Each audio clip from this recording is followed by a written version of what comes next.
Russia just delivered a weapons package to Iran that makes everything America has built in the Middle East over the last 40 years strategically obsolete.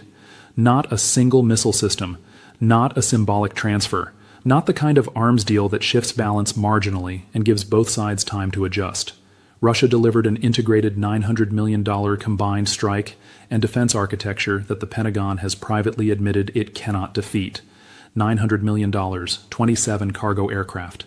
14 days of continuous airlift operations flying from 3 Russian military airfields directly into Iranian territory. The largest single weapons transfer between major military powers since the Cold War.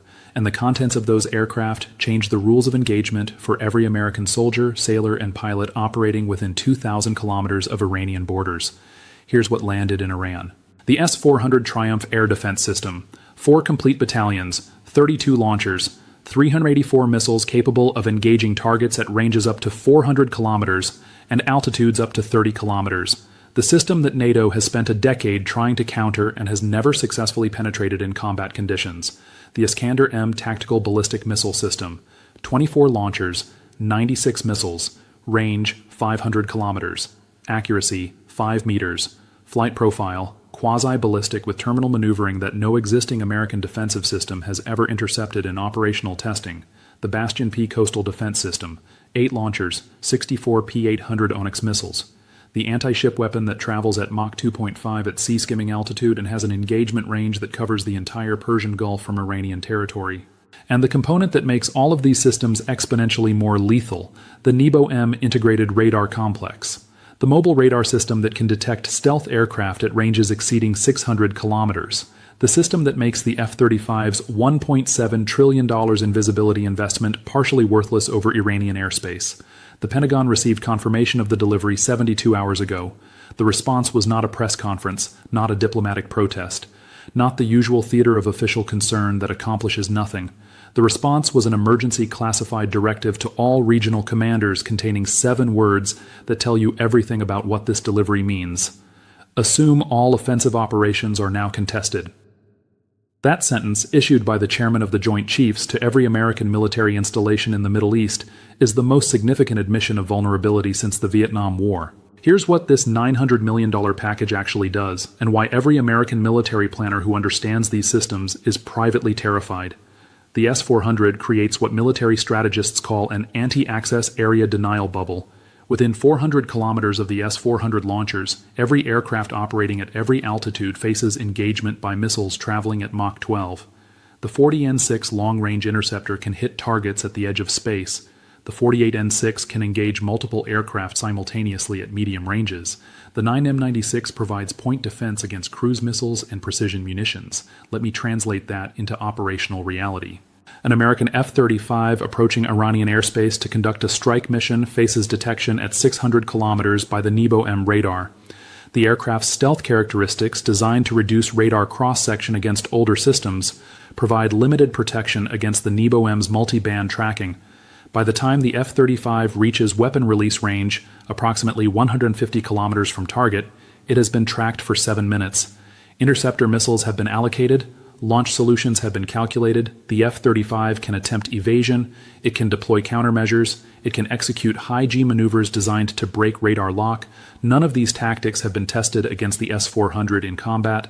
None of them have demonstrated effectiveness in exercises against Russian-operated systems, and the S-400 launches 4 missiles per target to ensure kill probability exceeds 95%. The math is simple. Every aircraft America sends into Iranian airspace has a significant probability of not returning. Not possible probability. Significant probability. The difference between confidence and uncertainty. The difference between dominance and contest. But the S-400 is the defensive component. The Iskander-M is the offensive component, and the Iskander changes everything about how Iran can strike American assets. The Iskander-M flies at Mach 6 to Mach 7.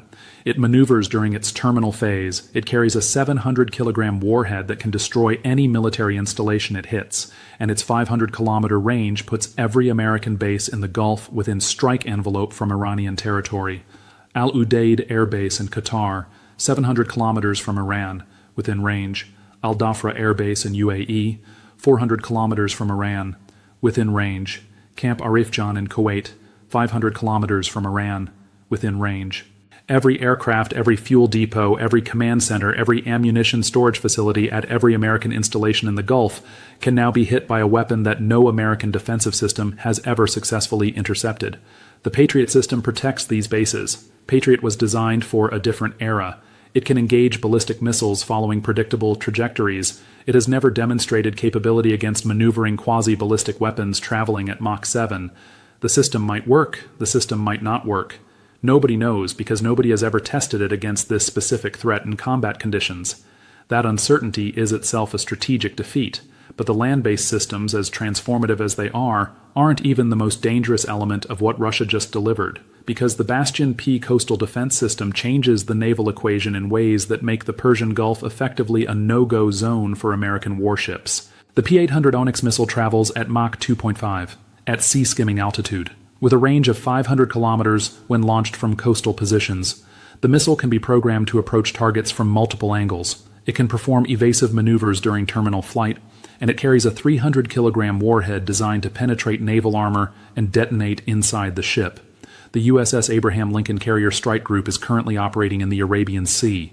That carrier, carrying 5,000 American sailors and representing $13 billion in construction costs, is now within range of Bastion-P batteries positioned along the Iranian coastline.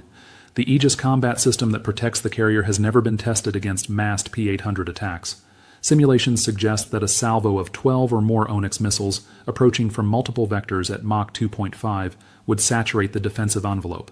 Some missiles would be intercepted, not all missiles would be intercepted. And Iran now has 64 P-800 missiles ready to launch. But here's the part that makes this delivery truly strategic rather than merely tactical. Russia didn't just send the hardware. Russia sent the integration. These systems are now networked. The Nebo-M radar feeds targeting data to both the S-400 and the Iskander simultaneously. The Bastion-P receives maritime surveillance data from Russian satellite networks that Iran now has access to. Every system talks to every other system in real time. An American aircraft approaching from the south triggers Nebo-M detection. The S-400 allocates interceptors. Simultaneously, Iskander batteries receive the detection data and calculate whether the aircraft originated from a base within strike range. If it did, Iskander missiles launch toward that base while the aircraft is still inbound toward Iran. The American pilot is trying to complete a strike mission. His home base is being destroyed while he's in the air. If he survives the S-400 engagement, he returns to a runway that no longer exists. This is integrated warfare. This is systems thinking. This is how Russia fights. And Russia just taught Iran how to do it. Let's talk about what's happening across the American military right now, because the response to this delivery has been immediate and dramatic in ways that tell you exactly how serious this is. CENTCOM has issued what officials describe as operational pause directives for all non-essential missions within S-400 range. Translation: American aircraft have stopped flying toward Iran, not because anyone ordered a stand down, because pilots and commanders are refusing to fly missions with the threat profiles that now exist. This isn't cowardice, this is mathematics. Sending a $100 million aircraft and a trained pilot into an environment where the probability of loss exceeds acceptable thresholds is not courage, it's waste. And the American military doesn't waste assets on operations that cannot succeed. The carrier strike groups are repositioning. Again. The Abraham Lincoln, which was operating 400 kilometers from the Strait of Hormuz 96 hours ago, is now 200 kilometers away and moving further. The geometry of Bastion-P coverage has made close approach tactically indefensible. You cannot project power if you cannot approach the projection zone. The Persian Gulf, which American carriers have dominated for 40 years, is now contested water. Not theoretically contested, actually contested. The ships are moving because staying is too dangerous. Meanwhile, the diplomatic response has been chaos. Secretary of State summoned the Russian ambassador within 6 hours of delivery confirmation. The meeting lasted 34 minutes.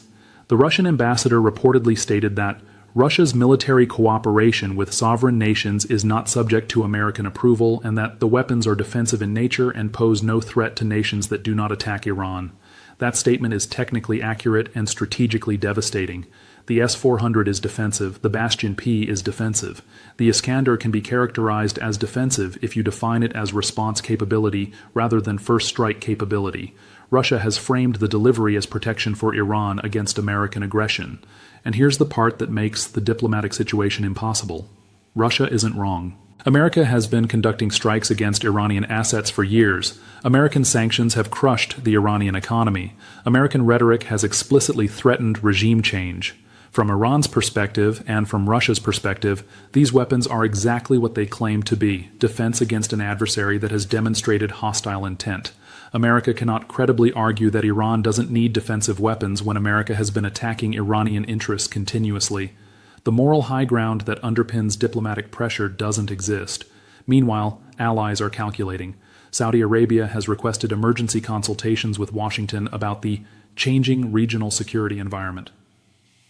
Translation: Saudi Arabia is asking whether American security guarantees are still valid when American forces cannot operate freely against Iranian threats. Israel has gone into full strategic reassessment mode.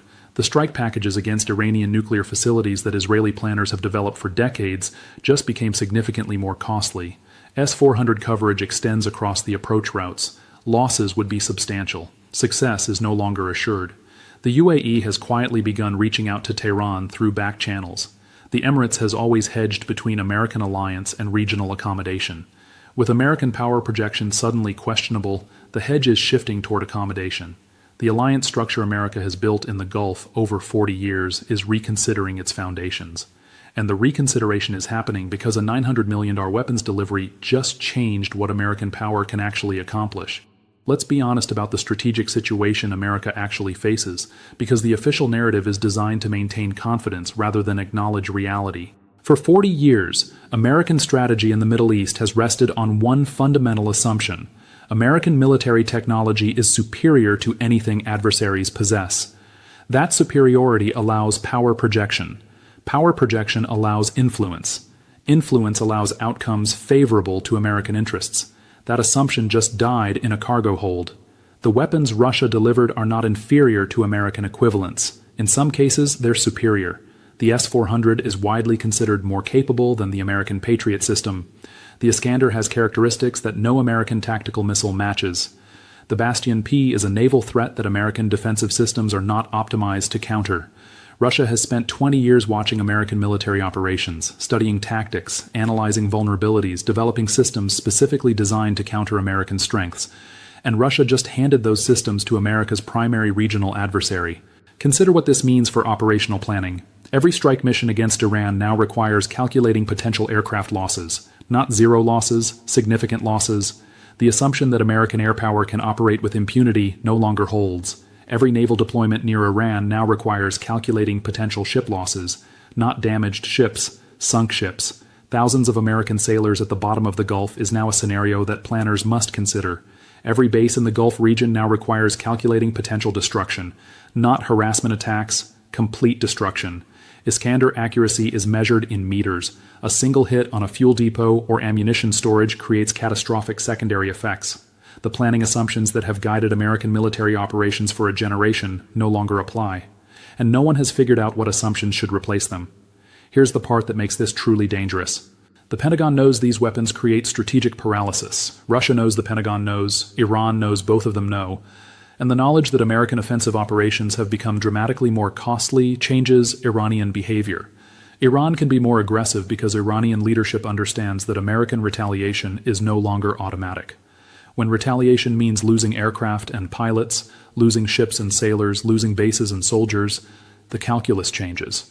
The threshold for what Iran can do without triggering response rises significantly. This is deterrence in reverse. America has spent decades deterring Iranian aggression through superior military capability. Russia just gave Iran the capability to deter American response. The leverage has flipped, and the consequences of that flip will play out across every conflict, every negotiation, every crisis in the Middle East for the next decade. So let's be absolutely clear about what has happened and what it means. Russia delivered a $900 million integrated weapons package to Iran, 27 cargo aircraft, 14 days of airlift operations, the largest military transfer between major powers since the Cold War. 4 S-400 battalions now protect Iranian airspace with 384 interceptor missiles. Detection range, 600 kilometers. Engagement range, 400 kilometers. Every American stealth aircraft is now visible over Iran. 24 Iskander-M launchers threaten every American base in the Gulf with quasi-ballistic missiles that no American defensive system has ever intercepted. Accuracy, 5 meters, Warhead, 700 kilograms. 8 Bastion-P launchers hold American warships at risk with 64 P-800 Onyx missiles. Mach 2.5 velocity, sea-skimming approach, saturation capability that exceeds Aegis defensive capacity. And the Nebo-M radar complex networks everything together. Detection of American aircraft feeds targeting data to both defensive and offensive systems simultaneously. The kill chain is integrated, the response is automatic. American aircraft have stopped flying toward Iran. Carriers have retreated 800 kilometers from previous operating positions. CENTCOM has issued operational pause directives. The chairman of the Joint Chiefs told regional commanders to assume all offensive operations are now contested. Allies are recalculating. Saudi Arabia is asking uncomfortable questions. Israel is reassessing strike options. The UAE is opening back channels to Tehran. The alliance structure is wobbling. And in Moscow, Vladimir Putin is watching the American response and understanding that the investment was worth every ruble. $900 million to neutralize 40 years of American regional dominance. $900 million to shift the strategic balance. $900 million to demonstrate that American military superiority has limits that Russia can exploit. The weapons are delivered, the systems are operational, the integration is complete. America has no defense against what Iran now possesses. Not theoretically no defense. Actually no defense. The systems that could counter these weapons don't exist. The development programs that might produce them won't deliver for years, and the threat exists now. The military balance of the Middle East didn't shift gradually, it shifted in 27 cargo flights. It shifted in $900 million of Russian hardware. It shifted because Russia decided that American power in the region had lasted long enough. Pay attention, because the era of unchallenged American military dominance in the Middle East ended when those aircraft landed. What comes next is a competition America hasn't faced since the Cold War, and nobody knows how to win it.